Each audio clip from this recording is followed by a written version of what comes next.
Vas-y, dis cheese. Allez, dis cheese.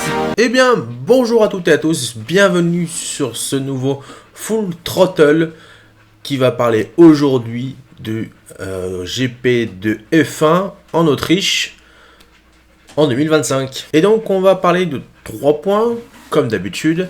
Premier point, McLaren ou rien ce week-end. Point petit 2, on va parler de l'accrochage entre Antonelli et Verstappen. Et le troisième point, on va parler de Kick Sauber F1 Team. Mais avant de parler de ces 3 points-là, on va faire un petit point sur le résultat de course. Donc comme vous le voyez actuellement là à votre écran, Norris a fini P1, derrière Piastri, Leclerc, Hamilton, George Russell, Lawson, très belle performance.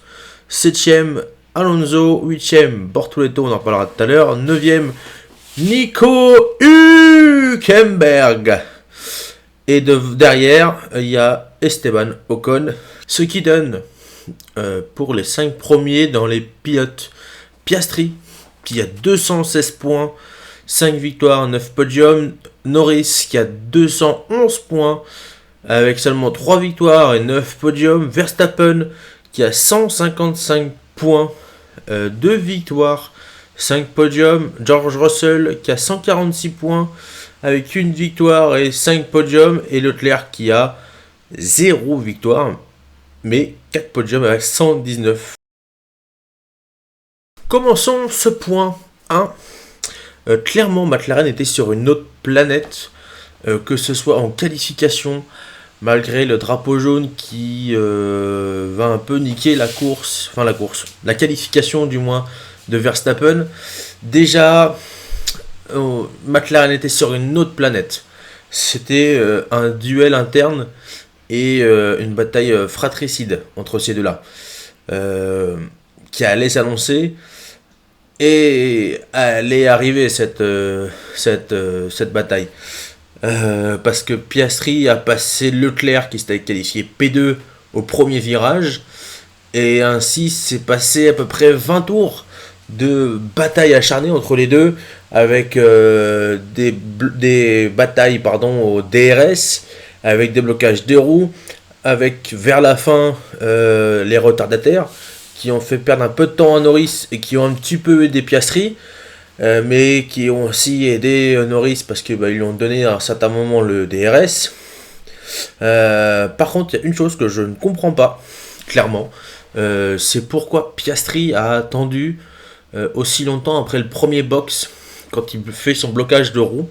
Il vient, je ne sais plus quel tournant c'est, il vient, il bloque les roues, donc déjà il fait un plat à son pneu.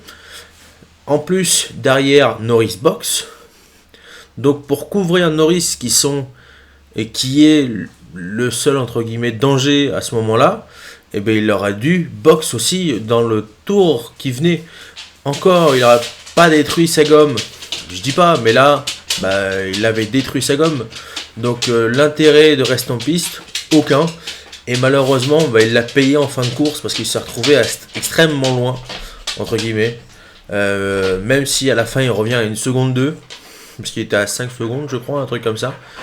Et ouais, c'est le chien, vous inquiétez pas, il fait chaud, j'ai chaud, je dégouline, je sors de la douche, mais voilà, il fait chaud. Et donc en fait, pourquoi il a eu un manquement au niveau de la stratégie du côté de chez Piastri? Est-ce que c'était voulu de chez McLaren ou est-ce que c'était une décision délibérée de Piastri? Ça a l'air d'être une décision de Piastri. Bon, maintenant, faut assumer, c'est pas grave, c'est une petite erreur. Il est toujours au devant du championnat. Mais attention, faudrait pas que le championnat se perde pour quelques points, parce qu'il pourrait s'en vouloir. Le point 2.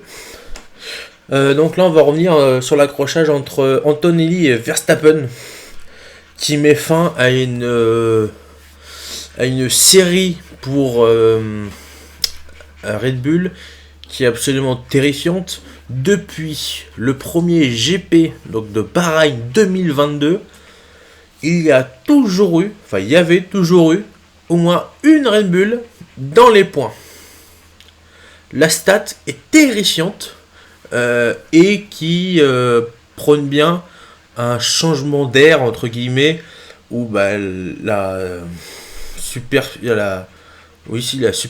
de Red Bull est devenue néante parce que maintenant il faut plus compter sur eux au moins pour ça, et on voit un peu la chute downgrade qu'a pris Red Bull ces dernières années, qui est bien dommage parce que ils avaient montré de très belles choses depuis 2022, même 2021, même si vous allez le voir à force de se connaître et à chaque fois de me voir des vidéos. 2021 a été un coup dur. Même si ça n'empêche pas que Verstappen a fait une excellente saison. Bref, on va pas revenir sur 2021, on va se fâcher. Et en fait, franchement, c'est dur de voir Red Bull comme ça. Et surtout que Yuki Tsunoda, donc en plus d'être le dernier, donc 16e de la course, c'est le seul à avoir pris 2 tours par la tête de course. Terrifiante cette stat. Aussi, c'est le seul pilote à avoir pris 2 tours dans ce GP, qui en plus était raccourci d'un tour au vu de l'incident qui a connu Sainz avec ses freins lors de la mise en grille. On va parler maintenant du point 3 avec Sauber. Et je sais pas si c'est le fait d'avoir de nouvelles têtes chez eux, parce qu'il y a de nouvelles têtes, on en voit souvent, hein, ceux qui suivent sur Canal ou d'autres chaînes, peu importe, en Belgique ou F1 Pro.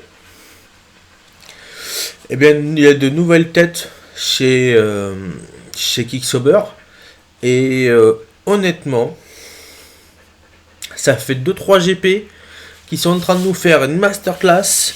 Ils sont en train de revenir du fin fond du classement. Et tout le monde, entre guillemets, se foutait un peu de leur gueule en disant ils ont fait une brouette, les gars. Alors, même si on en a déjà parlé lors du dernier Full Throttle, eh bien, oui, ils ont fait peut-être une brouette pour cette époque-là.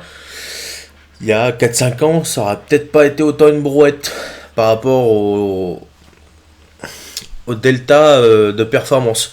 Donc là, ils reviennent dans le millefeed et ça prouve. Désolé, j'ai un maillot Alpine derrière moi. Bon, c'est Alpine Endurance, mais c'est pareil, l'esprit y est, surtout pour Alpine, que c'est possible que même en étant dernier du classement, que même en étant une petite écurie, même en ayant un basement en Suisse, ils y arrivent. Donc pourquoi Alpine n'y arrive pas? Ça, Despiello, je vous mets le lien dans la description, a fait plusieurs vidéos au sujet d'Alpine, mais elle a fait une très belle en disant que malheureusement on pointait souvent du doigt Viry. Et bien maintenant que l'année prochaine il n'y a pas Viry, on va rigoler. Et à mon avis, Alpine n'est pas prêt de faire de belles performances, à moins que le moteur Mercedes soit vraiment extraordinaire, et je l'espère, mais ça montre à quel point il y a quand même de la négligence de partout dans cette équipe, malheureusement, parce que comment expliquer que d'autres y arrivent et que eux y arrivent pas? Donc nous voyons ce que ça va donner. Surtout que là, ils sont en train de reparler aussi de faire venir Bottas chez Alpine. Bon, pourquoi pas, hein. De toute façon, on n'en est plus à ça près, hein, donc allons-y gaiement. Voilà, donc là, ce week-end, là, quand vous voyez cette vidéo, c'est le GP de Silverstone. On espère, on croise les doigts pour une belle performance de Ferrari et de Lewis. Et puis, à une prochaine pour une prochaine vidéo. Salut! Pas sûr du geste de la main là. Faut faire gaffe quand même.